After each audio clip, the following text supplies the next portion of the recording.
You're now listening to Off the Collar, powered by Backswing Golf Events. What's going on, everyone? Welcome to this week's morning scroll on Off the Collar. It's your host, Nick Johnson. Thank you guys for tuning in. Let me save you the time of scrolling through your Instagram and tell you what happened in the world of golf over the weekend. We had a heck of a tournament on the PGA Tour, the RBC Canadian Open. We had a stacked leaderboard, which ended up in a playoff of Tommy Fleetwood against Nick Taylor. At one point, we had 10 to 12 guys within a couple of strokes of the lead. It was really some great golf to watch over the weekend. If you didn't check it out, let me go over it real quick. We had a lot of guys go really, really low. We had a couple rounds, 6 under, 5 under, and 8 under from Tyrrell Hatton. But my disappointment of the weekend, or just of Sunday, was Rory McIlroy shooting even par, starting the round a couple shots back. I really thought he was going to be the one to close this thing out. I don't know where his head is right now in terms of overall playing, normal events. I don't know if he doesn't want to peak too early with the U.S. Open this week. Either way, it was definitely a disappointing performance from him. But coming down the stretch, watching these guys come in the last few holes, they had a lot of scoring holes coming in. Like the last 4 holes were all birdieable, and I honestly thought Tommy Fleetwood was going to close this one out. He made a couple birdies late, got tied for the lead with Nick Taylor. Nick Taylor made an amazing putt on the last hole in regulation, which ended up being the putt to get him into the playoff. But Tommy Fleetwood had the ability to go for it in 2 on the last hole, which is a par 5. For some reason decides to lay up. I mean, he has to be one of the best ball strikers in the world, and I still don't understand it. He lays up into the rough, basically eliminating any possibility of making birdie on that last hole.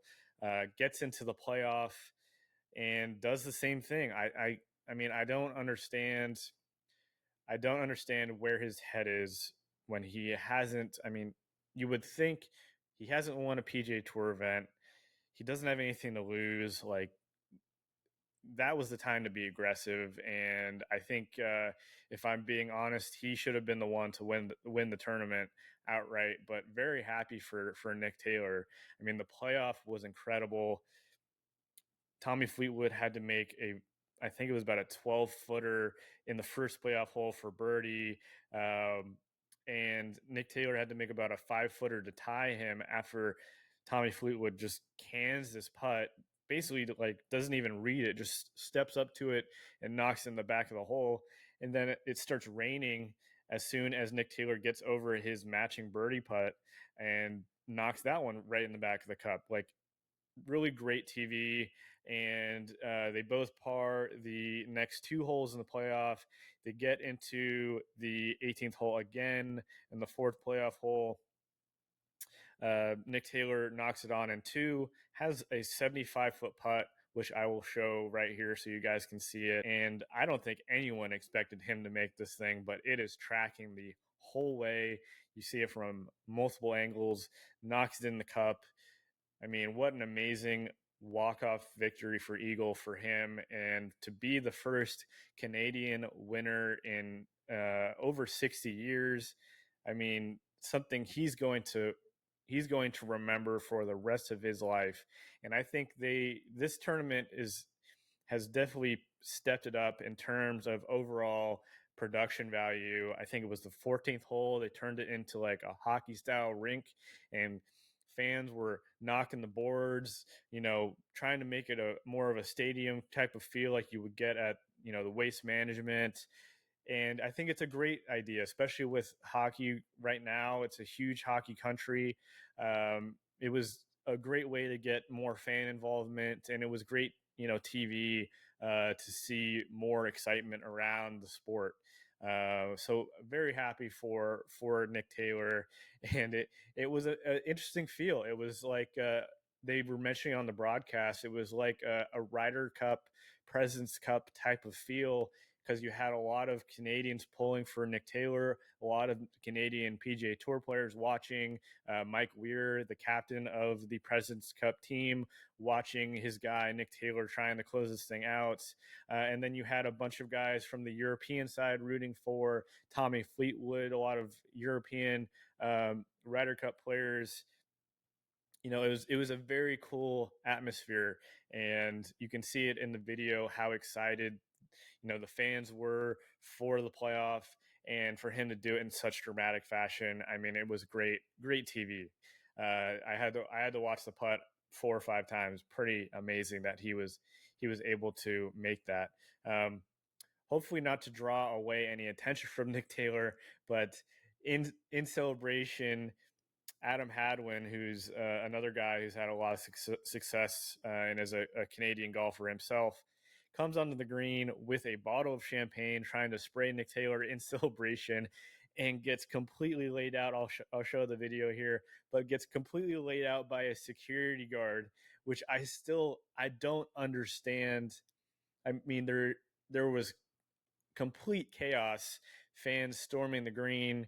And how does the security guard decide to just tackle Adam Hadwin? Like, where is the thought process? He has a full bottle of champagne. Like, where is a civilian or a normal fan going to get a bottle of champagne from? And why would you tackle Adam Hadwin of all people? I would imagine he didn't have his PGA credentials on him, but again, it's like, I think tackling the guy is a little extreme. You could have just like grabbed the bottle away from him. Like, he wasn't gonna have like any danger towards Nick Taylor. I still don't understand it. That security guard must be in a world of trouble. From Twitter and social media, it seems like Adam Hadwin's taking it the right way. It was really quite funny. I mean, I don't know how else you would take it. You can't, press charges or anything. I can't imagine. But I'm sure it was the last thing he had expected, was to get basically full on laid out in front of the entire world. I mean, it went viral immediately. Hopefully, he didn't sustain any injuries, but I'm sure that security guard was definitely questioned afterwards for what his thought process was. In some other news, this is a huge week for the PGA Tour. The U.S. Open week going to be held at Los Angeles Country Club. I've played it a few times, not recently, but I played it in when I was a junior in a U.S. Junior AM qualifier. It's a very cool course set in basically the heart of Los Angeles, right next to the Playboy Mansion. You can actually hear it from a lot of the holes on the course. I think it'll be a very cool event. My pick for this week is going to be Max Homa. He's a local boy. He's definitely set up for the course. He was definitely excited for it. Even like 5 or 6 years ago, he was interviewed on No Laying Up, how excited he was for that venue. He has a lot of history there. But he hasn't. This was before he even started winning on tour. So I'm imagining this is a very important week for him. He's an LA boy in his heart. So I would definitely think he's going to be a topic of discussion this week.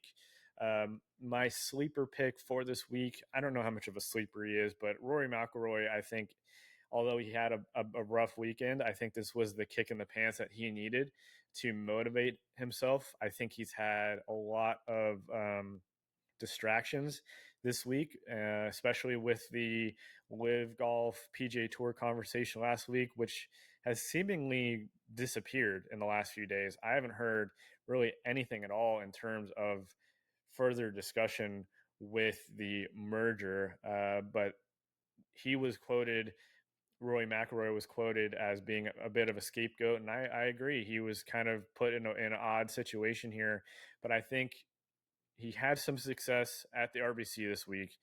Sunday didn't go the way he wanted, but I think this was the spurring factor that's going to get him in contention this weekend. He just needs to close it out.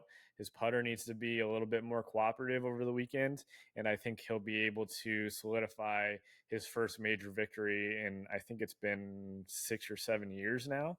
A lot of expectation has, you know, kind of disappeared for him. I think he needs to find that motivation again to get back in the winner's circle in the major championship sector, and I think this will be a good week for him.